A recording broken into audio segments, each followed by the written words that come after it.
Hello students, I hope you all are well. Don't forget to like, share, comment and subscribe the channel.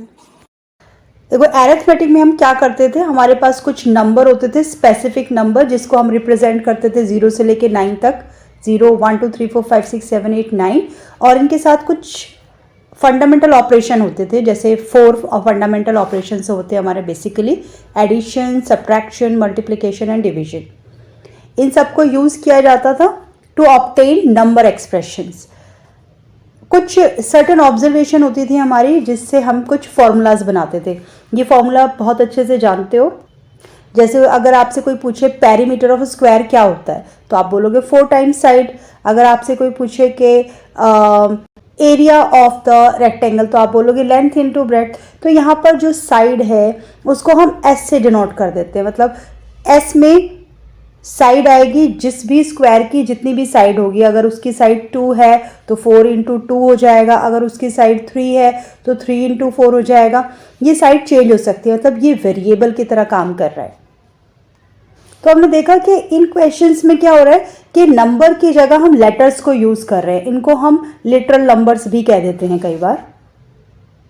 तो जो फॉर्मूले बने 4 into side, length to breadth, तो यहाँ से algebra आपके नॉलेज में आने लगा।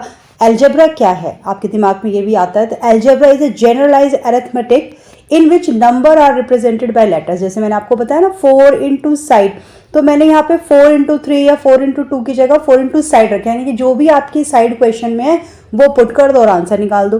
तो यहाँ से आया एल्जेब्रा। और इस एल्जेब्रा में भी हमारे एडिशन, सब्ट्रैक्शन, मल्टीप्लिकेशन, डिवीजन, ये सब रूल्स फॉलो होते हैं। तो हमने देखा कुछ वेरिएबल, जैसे अभी हमने लिया था एग्जाम्पल 4 इंटू साइड। तो जो साइड है ये वेरी करता है, कभी हो सकता है साइड आपको गिवन हो 3, कभी हो सकता है 2, कभी हो सकता है 1, कभी हो सकता है 100। ये वेरी करती है, इसलिए इसको हमने नाम दे दिया वेरिएबल। 4 इंटू एस अगर मैं लिखती हूँ तो आप कहोगे कि ये जो एस है ना ये तो वेरिएबल है, लेकिन 4 अपनी जगह पे कांस्टेंट है। 4 की जगह 4 ही लिखोगे, उसको आप 2 3 किसी और नंबर से रिप्लेस नहीं कर सकते। तो ये 4 जो है वो आपका क्या बन गया, constant. A symbol having a fixed numerical value उसको कहते हैं constant, and a symbol which takes on various numerical values is called a variable। तो बस अगर आपके पास एक वेरिएबल है, एक कांस्टेंट है और उनके बीच में कोई भी एक साइन लगा हुआ है, प्लस का, माइनस का, मल्टीप्लाई का या डिवाइड का, तो वो एक्सप्रेशन जो बनेगा उसको आप कहते हैं एल्जेब्राइक एक्सप्रेशन। जैसे अगर मैंने कहा 2x तो ये एक एल्जेब्राइक एक्सप्रेशन है। अगर मैंने कहा 4 + 3x तो ये भी एक एल्जेब्राइक एक्सप्रेशन है। 2x जो है इसका मतलब होता है 2 इंटू एक्स। तो हम मल्टीप्लाई का साइन कभी भी शो नहीं करते हैं, लेकिन हम प्लस का, माइनस का और डिवीजन का साइन हमेशा शो करते हैं। इस तरह से आपका डिवीजन लिखा होता है, कभी भी आपको ऐसा नहीं देखने को मिलेगा 4/3x। एक और छोटी सी चीज़ होती है टर्म। आपके पास एक्सप्रेशन है 3x + 5y - 2xyz। तो यहाँ पर 3 टर्म सेपरेट करने के लिए कभी भी मल्टीप्लिकेशन का साइन यूज ही नहीं होता। आपने देखा ना, कभी भी 3x लिखा है, इसका मीनिंग तो है 3 × x, लेकिन आप कभी भी 3 × x लिखते नहीं है, सिर्फ 3x लिखते हैं। तो ये कभी भी टर्म को अलग नहीं करता। अगर टर्म को अलग करने के लिए आपको ध्यान देना है तो सिर्फ 2 ही साइन आप ध्यान रखेंगे, प्लस और माइनस। जैसे यहाँ पर देखिए प्लस और माइनस, तो ये कितने टर्म्स आ गए, 1 2 और 3। तो ये जो आपके पास अलजेब्राइक एक्सप्रेशन है इसमें 3 टर्म्स है। एक और एग्जांपल देख लेते हैं। यहाँ पर देखते हैं एक माइनस, एक ये प्लस और एक और माइनस। तो यहाँ पर टर्म कितनी बनी, 1 2 3 और 4। तो यहाँ पर आपके पास 4 टर्म्स है। प्लस या माइनस ही टर्म्स को सेपरेट करते हैं, मल्टीप्लिकेशन नहीं करती, और हाँ डिवीजन भी नहीं करती। एल्जेब्राइक एक्सप्रेशन समझने के बाद आप पॉलिनोमियल पे जाते हैं। अब polynomial in x is an algebraic expression containing only non negative integral powers of x। अगर आपके पास कोई भी एल्जेब्राइक एक्सप्रेशन है और उसके अंदर जो वेरिएबल्स इन्वॉल्व हैं उसकी पावर 0 1 2 एंड सो ऑन है, यानी कि हम कह सकते हैं होल नंबर में अगर पावर है तो वो कहलाएगा पॉलिनोमियल। इस अलजेब्रिक एक्सप्रेशन को हम पॉलिनोमियल कहेंगे। चलो कुछ एग्जाम्पल से समझते हैं इस चीज़ को और अच्छे से। जैसे हमारे पास है √2x +3, तो यहाँ पर जो x है ना उसकी पावर तो 1 है, तो डेफिनेटली ये पॉलिनोमियल है। एक और ले लेते हैं, अगर मेरे पास है x² -1, तो सबसे पहले देखो कि यहाँ पे वेरिएबल कहाँ है, x वेरिएबल है और इसकी पावर क्या है, होल नंबर में है ना, तो ये भी क्या हो गया, एक पॉलिनोमियल हो गया। अगर मैं लूँ 5y⁻³ -3 + 6, तो देखो वेरिएबल क्या है, y है और इसकी पावर क्या है, -3, तो ये तो होल नंबर नहीं होता, इसका मतलब ये पॉलिनोमियल नहीं है। अगर मैं आपको बोलूँ सिर्फ 4, ओनली 4, तो क्या ये पॉलिनोमियल होगा? अगर मैं कहूँ सिर्फ 4, ओनली 4, आपको पता होगा 4x⁻0 भी 4 ही होता है, क्योंकि x की पावर 0 1 होता है, तो 4 जो कि एक कांस्टेंट है, उसके साथ भी एक वेरिएबल है जिसकी पावर 0 है। अब क्या इसकी पावर जो 0 है वो होल नंबर है? हाँ बिल्कुल है, तो डेफिनेटली 4 भी क्या होगा, एक पॉलिनोमियल होगा। तो आपने सिंपल बस ये देखना है कि जो भी एक्सप्रेशन आपको गिवन है, अगर उसके अंदर कोई वेरिएबल इन्वॉल्व है तो क्या उसकी पावर होल नंबर है, होल नंबर यानी कि 0 1 2 3 एंड सो ऑन, तो पॉलिनोमियल होगा। लेकिन अगर उसकी पावर अंडर द रूट है, क्यूब रूट है, नेगेटिव है, तो वो पॉलिनोमियल नहीं होगा। चलो डिग्री समझते हैं।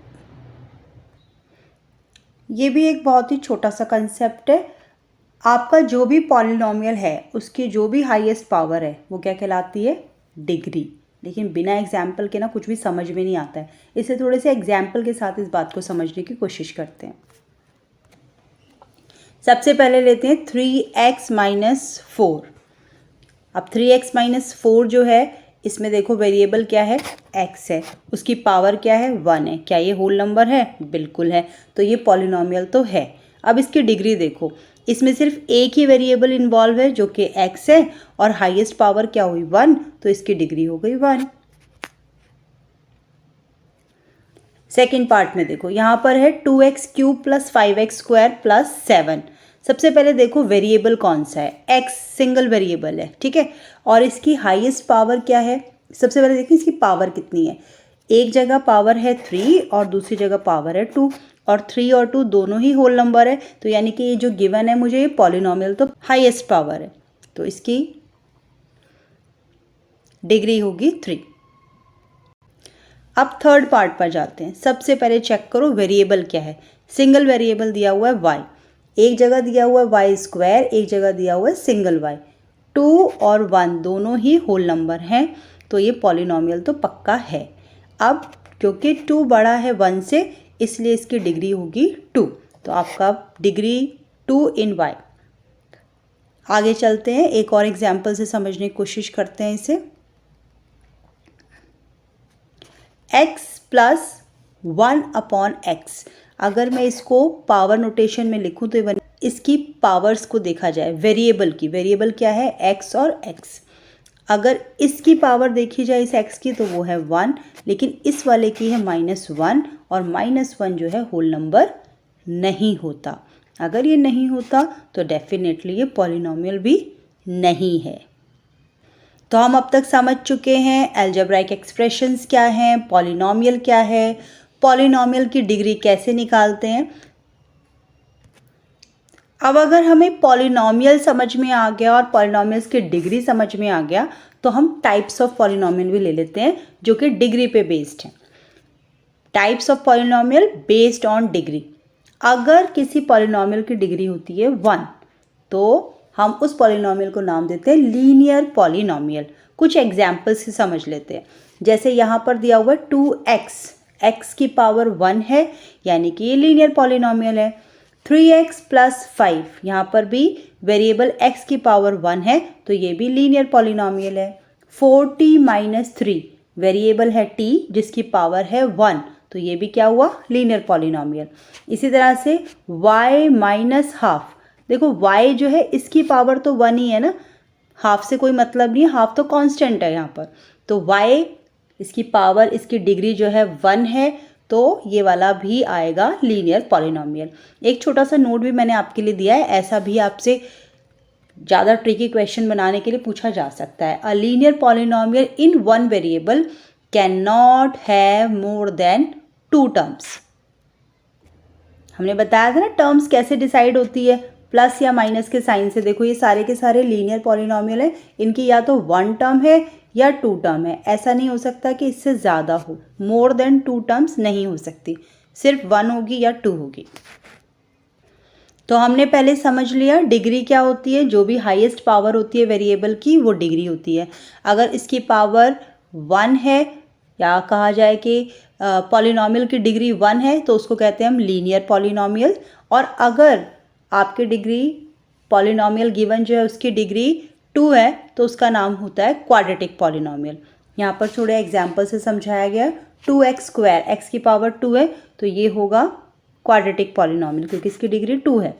इसी तरह से x² minus 5x plus 4, x की पावर 2 है, हाईएस्ट है तो ये डिग्री हो गई और इसको क्वाड्रेटिक पॉलिनोमियल बोला जाएगा। इसी तरह से 3t² minus 5/4 t is a quadratic polynomial. यहाँ पर भी t की जो हाईएस्ट पावर है वो 2 है, इसलिए इसे क्वाड्रेटिक पॉलिनोमियल नाम दिया गया। पर यहाँ पर ना थोड़ा सा रुकेंगे। कुछ बच्चों के दिमाग में एक क्वेश्चन आता है, यार इतने सारे नाम पॉलिनोमियल के हम क्यों कर रहे हैं, क्या बेनिफिट है, क्यों हम पॉलिनोमियल पढ़ रहे हैं। तो अभी एंड तक ज़रूर देखना, ज़रूर सारे क्वेश्चंस के आंसर दूंगी। पर पहले इस टॉपिक को जो अभी कंसेप्ट हमारा चल रहा है इसको कंप्लीट कर लेते हैं। अब हमने देख लिया कि अगर डिग्री 1 है तो उसका नाम होगा लीनियर पॉलिनोमियल, 2 है तो होगा उसका नाम क्वाड्रेटिक पॉलिनोमियल और 3 है तो उसका नाम होगा क्यूबिक पॉलिनोमियल। यहाँ पे जितने भी एग्जाम्पल हैं इन सब की डिग्री जो है वो 3 है, इसलिए ये क्यूबिक पॉलिनोमियल कैटेगरी में आते हैं। इसी तरह से अगर डिग्री 4 है तो उसका नाम है बाय क्वाड्रेटिक पॉलिनोमियल। सब जितने भी एग्जाम्पल्स गिवन है देखो सबकी जो हाईएस्ट डिग्री है वो है 4, इसलिए इन्हें डाला गया है बाय क्वाड्रेटिक पॉलिनोमियल में। बस इससे आगे नहीं करेंगे, ये सारे नाम याद करने की ही ज़रूरत थी। 5, 6, 7, 8 इनको नहीं करना, बस इतना ही बहुत है। अब हम एक और कैटेगरी करेंगे जिसके बेसिस पर पॉलिनोमियल्स को बाइफरकेट, जिसके बेसिस क्लासिफिकेशन की जाती है। तो types of polynomial based on number of terms. हमने देखा था ना प्लस या माइनस से जो है पॉलिनोमियल को टर्म्स में डिवाइड किया जाता है कि उसमें 2 टर्म्स हैं, 1 टर्म है, 3 टर्म्स हैं। तो अगर उसमें 1 टर्म है तो उसको नाम दिया जाता है मोनोमियल। जैसे हमारे पास 5x, 5y, xy, 3 ये सारे मोनोमियल्स के एग्जाम्पल हैं। अगर हमारे पास 2 टर्म्स हैं जैसे x और 3, प्लस के साइन से 2 टर्म्स मिल रही हैं हमें, तो ये एक बाइनोमियल है। इसी तरह से 5x² माइनस 2x ये भी 2 टर्म्स हैं तो बाइनोमियल की कैटेगरी में गया। 6x² प्लस xy ये भी 2 टर्म्स है तो ये भी बाइनोमियल की कैटेगरी में चला गया। इसी तरह से ट्राइनोमियल में देखेंगे, यहाँ पर आपके पास 3 टर्म्स होंगी तो आपको इसे नाम देना है ट्राइनोमियल। ये सारी चीज़ें हम अच्छे से समझ गए हैं। फिर भी कोई डाउट आपको लगता है प्लीज़ कमेंट बॉक्स में अपना क्वेश्चन ज़रूर सेंड करिए। कोफिशिएंट्स क्या होता है?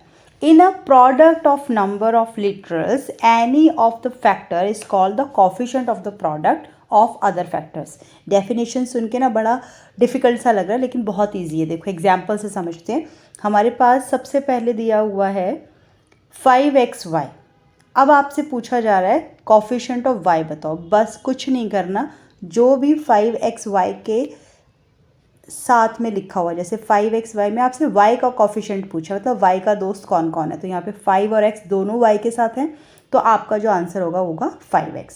एक और ले लेते हैं, यहाँ पर है -7xy²। इसमें कोफिशिएंट बताना है x का, तो -7xy² में -7xy² में x के साथ कौन कौन है, -7 है और y² है, तो बस आपका आंसर हो गया -7y²। एक और देख लेते हैं एग्जाम्पल।